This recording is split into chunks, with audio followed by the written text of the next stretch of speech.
Alright, replacing your starter is one of the easiest things you can do yourself. There's only 2 screws and 3 wires. There's a screw on the bottom here, and as you can see there's a ground cable connected to it. So you're going to want to, before you begin, you want to take your battery cables off. And there's another screw on the top here. Let me see if I can get a better view for you. Oh look, there's your plug for your oil change. That's features. Okay, so right there. See, there's the other screw right there. Okay, like I said, before you begin, make sure you disconnect your battery cables because you don't want to get shocked or electrocuted, okay?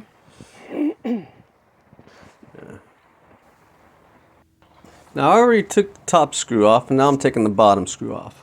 You have to take this nut off first. Take that nut off. And then you can take this ground cable off. Now you're going to see another nut, but that's not a nut, that's the bolt head. Okay, let me show you what I'm talking about. It's all one piece. See that? Okay. Alright, just wiggle it off a little bit here. Just wiggle it, and it comes right out. Now you have 2 other wires connected to it. Those 2 wires are going to be connected to your solenoid. A lot of people say, well, if your solenoid's bad and your starter is good, just replace the solenoid. But why do that? Why go through all this trouble of taking it off? Just replace the whole thing.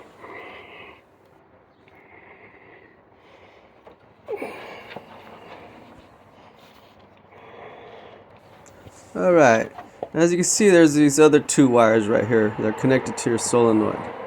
There's a big one here and a little one there. Just disconnect those, take those off. I'm using a 1/2 inch on this one, and the little one's going to be a 10 millimeter.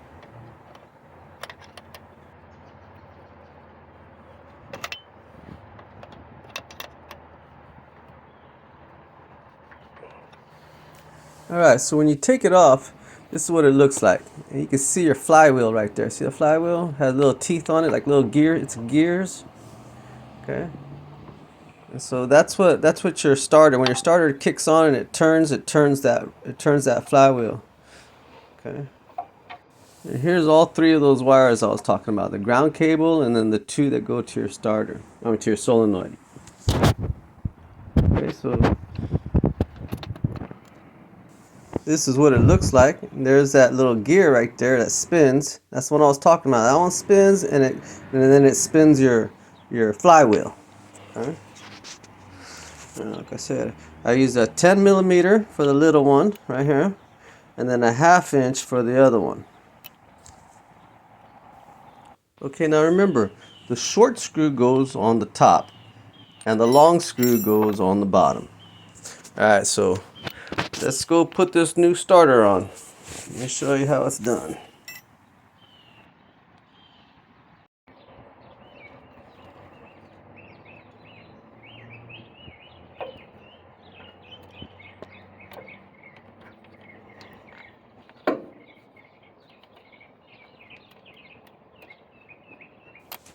Okay, so when you put these 2 wires back on and you start tightening them up, you want to make sure that they're separate. You don't want them to be touching each other or crossing over each other, because then when you go to start your car, it's going to short out. It's going to short out, could cause a fire or whatever. It's going to start sparking, so you don't want these wires touching, okay?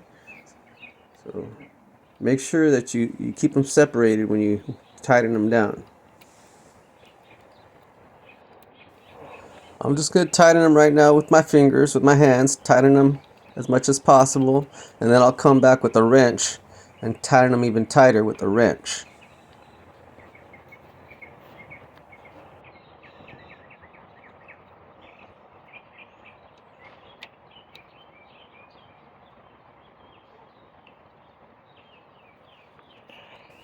Okay, now when you put the starter back up in there, you want to wiggle it around a little bit, make sure it sits flush, because when you put the screws back in, you start tightening it, you want it to be flush.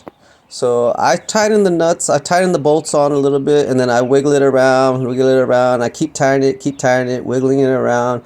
Like I said, you want to make sure it's nice and flush in there, that's not sticking out or anything. So see how I just wiggled it a little bit, and I tighten it with my fingers, and then once it's in there nice and snug and flush, I'm going to come back with a wrench and tighten it up even tighter. Now you can put the cable on. Once you get done with that, you put your cable back on there and then put the nut on there and screw that down. So now all your wires are connected. It's sitting in there nice and flush, and it's nice and everything's nice and tight in there.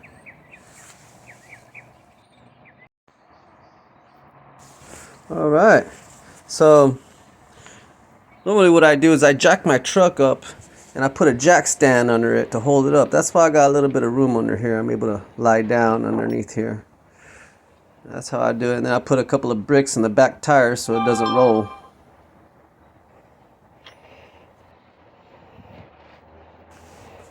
Alright, so let's get out from under here.